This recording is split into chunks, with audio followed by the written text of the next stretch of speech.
So we've mixed up our base coat and now we're ready to apply it on the wall. We've got a dry section of cob wall, we've got a wet section of cob wall, and then we've also got some light clay sections of wall. The same principles will apply for a straw bale wall. The straw bale wall, you'll tend to have a few more voids to fill in, and so when you're applying your base coat to straw bale, and with all base coats, you want to start with a really thin layer that just coats everything up to, maybe half, 3/4 of an inch, and not much thicker than that. And then once it's all sealed, then you can do what's called the leveling coat, and that's the next layer. Same application as the base coats, and the brown coat it's also called.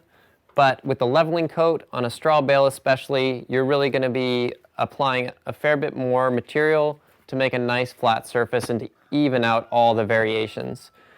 With the cob, we've trimmed a nice smooth surface, so we don't need to add that much for a base coat. With the light clay, there will be a few pockets that we have to fill in and smooth out. You never want to apply your base coat to a wet material. It's just going to smush everything around and it's not going to achieve what you're trying to do. Same with your light clay wall. You want to make sure that light clay wall is completely bone dry before you apply your base coat. Otherwise, you're going to end up sealing a bit of moisture in the wall, which isn't the best for light clay. So the first thing you want to do with a really dry wall, especially a cob wall, is you're going to mist down the wall with a pump sprayer. Just get the surface nice and wet so that you reactivate the clay for that base coat to adhere to. Once that's wet, you can take the base coat, apply it by hand, smooth out the entire wall, trap all these bits of straw, and it'll give you a nice smooth surface to put your finish coats on. With the light clay, same thing. You're just going to slightly mist the wall and then apply your base coats by hand and smooth everything out so that you have a nice surface to put your finish coats onto. So this is a pump sprayer. You can also use little spray bottles, but this works really well at applying a lot of mist over a big area.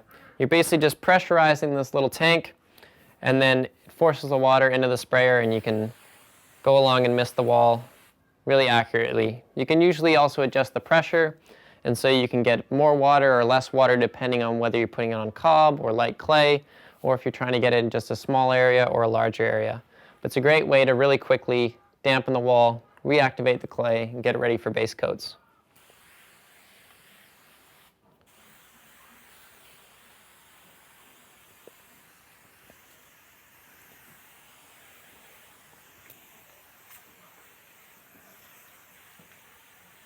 Sometimes it's a good idea to mist the wall, leave it for 10-20 minutes, come back and mist it again. So now our wall is misted and we can start applying our base coat. So again, our base coat is a wetter mixture of cob with no straw. Little bits of straw is fine, but you want it to be a nice fine mixture. Now that our wall is wet, we can take a handful,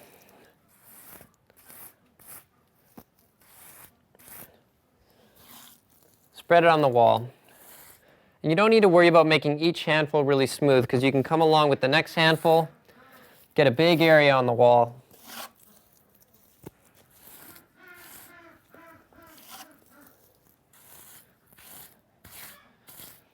and then smooth it out.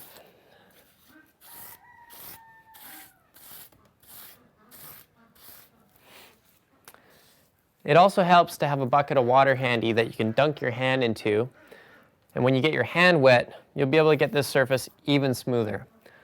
If you're doing a base coat before a leveling coat, you don't need to worry about it being smooth at all. It's better if it has a bit of texture, and you can actually add a bit of texture just by running your fingers along the wall.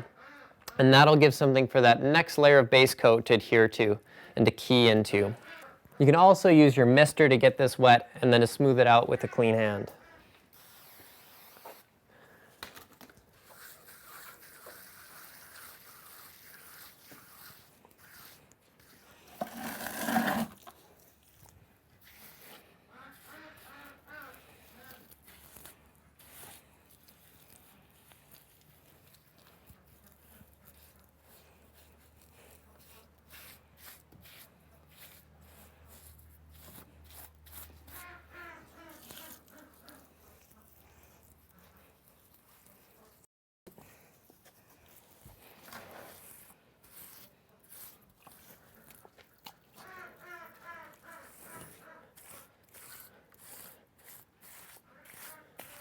So the base coat is also where you can fill out the shape of your wall.